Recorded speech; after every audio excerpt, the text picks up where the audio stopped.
Well, I'm going to talk about what I think is a fairly delicate topic when it comes to child sexual abuse, and that's the issue of boys who are sexually abused who then go on to become abusers themselves. I'm going to do that by showing you a small taped vignette that I made actually about 32 years ago of a man who himself was victimized by his father. His father not only sexually assaulted him, but he was present with his father when his father would sexually assault other women. And this has been documented. He was clearly the victim of substantial abuse. And then he went on to become a victimizer, actually a serial rapist, the kind of person that would often be referred to as a sexual predator.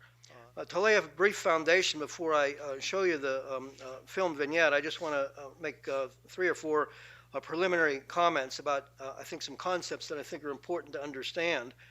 The first one is going to be how do we determine whether there is a relationship between being a victim and becoming an offender. And it's particularly important in this area where there's so much emotion and sadness and trauma. There are folks, when they hear about victimizers having been victims, they're fearing they're making an excuse, which is not what we want to do. But how do we make a determination whether that relationship is there? When I talk about this, I often talk first about the relationship between cigarette smoking and lung cancer, and then I'll make it clear why that's relevant here. If you look at everyone that smokes cigarettes and ask whether or not most of them develop lung cancer, if we don't remember this, it's important to think about it. The facts are that most cigarette smokers simply do not develop lung cancer. And if we stop there, we might think there's not much of an association. On the other hand, if you then take a group of people with lung cancer and ask how many of them are cigarette smokers, the overwhelming majority, particularly with the most common form of lung cancer, are smokers, so that when you put it all together, it's very clear that cigarette smoking is a significant risk factor for the development of lung cancer. If you look at a large group of children who've been sexually abused, the good news, and thank God this is the case, and particularly if they get help early on, is that the overwhelming majority of victims of child sexual abuse do not go on to become victimizers. On the other hand, to follow up on the analogy I just gave you, if you look at a large group of individuals who are sexual offenders and ask what percentage of them have been sexually or even physically and emotionally abused, the numbers become extremely significant. Now, the second conceptual point I want to make, because I said that this man became a serial rapist, is to say a couple of words about rape, because I think there's tremendous misunderstanding about rape, and we often talk about it as though it's just one thing. When a clinician such as myself looks at rape, we look at it from 3 perspectives. One, the behavior itself. Secondly, the consequences of the behavior. And thirdly, the motivation that led the individual to act that way in the first place.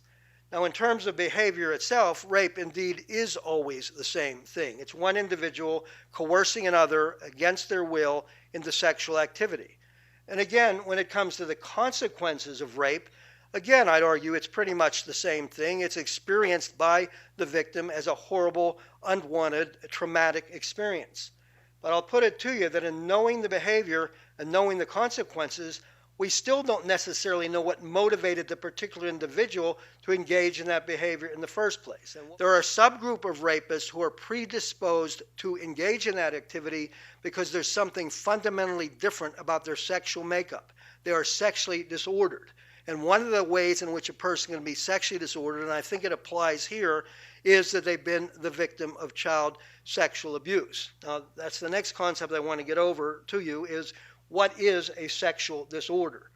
If you look at the Diagnostic and Statistical Manual of Mental Disorder for the primary mental characteristics of any sexual disorder, it will say that the individual with the condition experiences intense, recurrent, sexually arousing fantasies and urges about something, and depending on the particular type of sexual disorder, that something in pedophilia would be children, in exhibitionism about exposing oneself, and in the case of the individual I'm going to present here, about raping.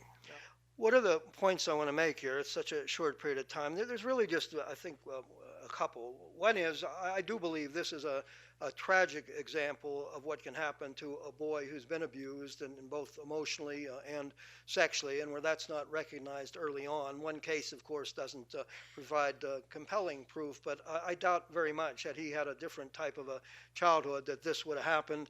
And given that he did have it, what a waste of his life. Children who are deprived of parents, all the women who were victimized by him, just a terrible tragedy. And again, in terms of the points I want to make here, could it have been prevented? And this is what I want to stop with. I believe right now, as I stand here, there are large numbers of young people out there who are privately aware that they're having atypical kinds of sexual desires. We'll hear this afternoon about individuals who, as adults, are sexually attracted to minors. There are individuals out there like this individual who know that they're having fantasies and urges to rape. There's individuals out there who are worried, young people, 16, 17-year-olds, that they're not sure they can control themselves sexually. I'd put it to you, when is the last time any of us ever heard an announcement saying, if you're a troubled adolescent, if you're having disturbing sexual thoughts, if you're concerned that you're going to lose control and hurt other people and ruin your own lives, please come in here before you cross the line. We want to help you. We want you to have a life. We want to prevent others from being endangered. We've heard it over and over here today. We pick up the pieces after the fact. We hardly ever do anything to try to intercede before the fact. I'm so proud to be a part of the Moore Center here. I think that's exactly what we want to now try to do, to see this as a public health issue. We're not decriminalizing, just as with drug and alcoholism. We want to fully support the criminal justice sector, but we've given so much lip service to prevention, to seeing these issues as a public health matter. I think that the work here is going to lead the way over the next few decades. Again, I'm very proud to be part of it, and I thank you very much for your attention.